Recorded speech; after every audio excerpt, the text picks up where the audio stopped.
Chers amis de la communauté de Santé Djidjo, bonjour. Avec grande émotion, je prends la parole au nom de la communauté de Santé Djidjo dans ces lieux symboliques de notre ville et au-delà. Je remercie chaleureusement les différentes autorités politiques et religieuses de Goma pour avoir toujours soutenu notre chemin de dialogue pour la paix. En cette journée, nous sommes revenus ensemble au cœur de nos traditions de foi et de la sagesse religieuse et humaniste. Aller en profondeur et en même temps un exercice d'humilité et de résistance. L'humilité parce que le retour aux sources nous fait comprendre qu'il y a quelque chose de plus grand que nos émotions, nos ascensions ou que les modèles figés. Il y a quelque chose qui va au-delà de nous, de notre présent et de l'actualité. Résistance à une culture simplificatrice qui s'habitue au conflit et ne fait que tourner autour de son propre ego. En revenant à nos sources spirituelles, nous avons découvert un horizon qui nous unit et nous fait espérer. Même au moment le plus sombre, comme actuellement, nous décelons une lumière. Ensemble, nous voyons aujourd'hui à quel point les guerres sont destructrices. Et il n'est pas simple d'y mettre fin un terme, même par la puissance des armes. De façon générale, les guerres actuelles s'éternisent. N'y a pas de fin, elles créent des filiations perverses. Si les communautés religieuses sont faites d'hommes et de femmes qui vivent l'attraction fatale du temps, elles savent cependant qu'il existe quelque chose au-delà d'elles et que la profondeur des traditions religieuses délivre le message décisif le nom même de Dieu est paix. La paix n'est jamais l'objet d'un monopole, sinon ce n'est pas la paix. Que des femmes et des hommes de confessions religieuses différentes se rencontrent, même dans la diversité, une harmonie secrète. Nous voulons élever un cri fort de protestation, un cri de résistance face à la guerre et à tant de violence. C'est protester face au monde pour tous ces morts, la majorité entre eux étant des victimes innocentes.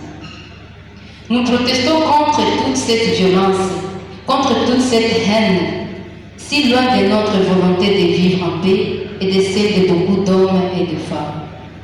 Non à la guerre. La guerre n'est pas notre avenir, elle n'est pas non plus notre destin.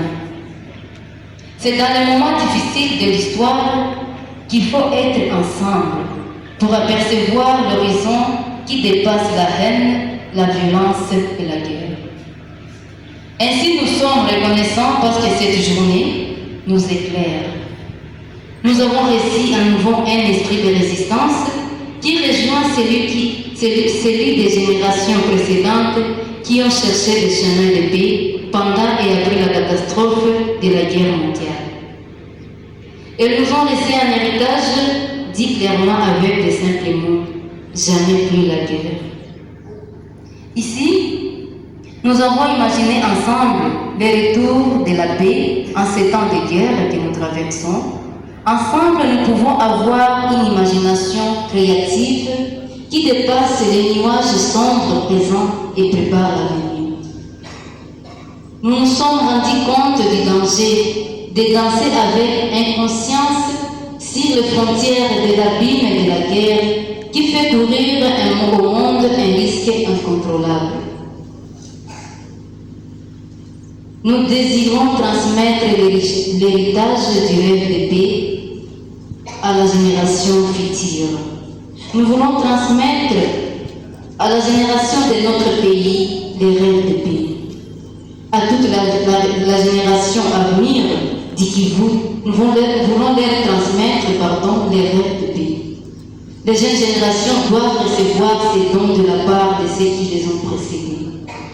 Nous voulons fortifier et ne jamais rompre cette chaîne de solidarité entre les générations. Les rêves de la paix et la paix, c'est limité à une seule génération. Il existe déjà un chemin pour sortir d'un climat de guerre permanente.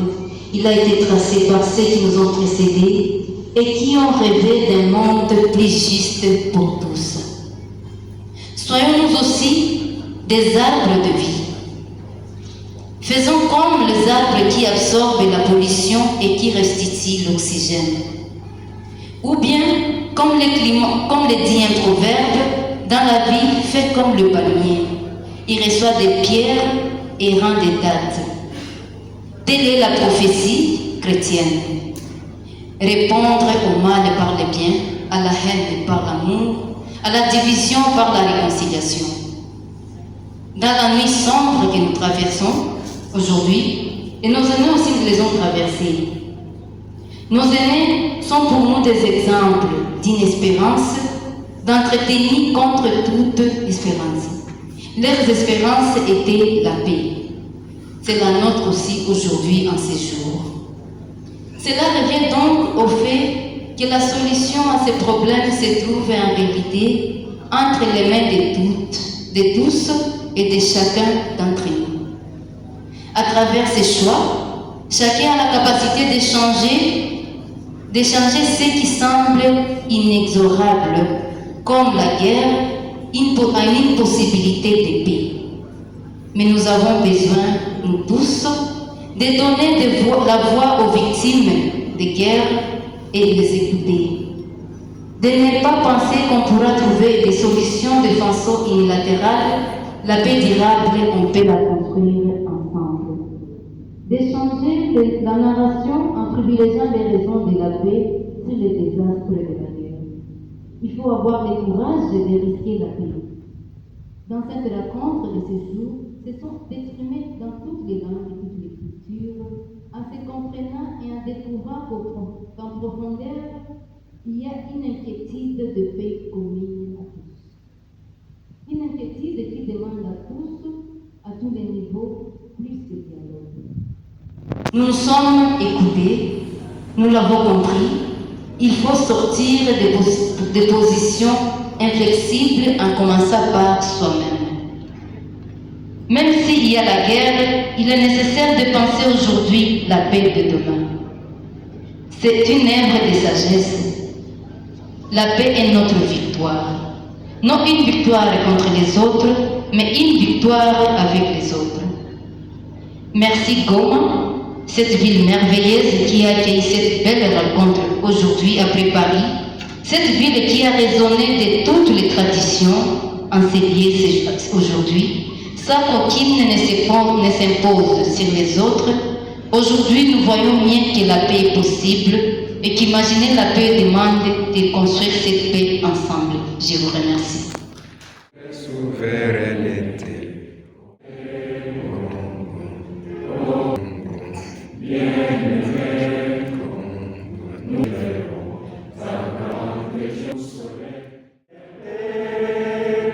Que nous lèguons à notre postérité.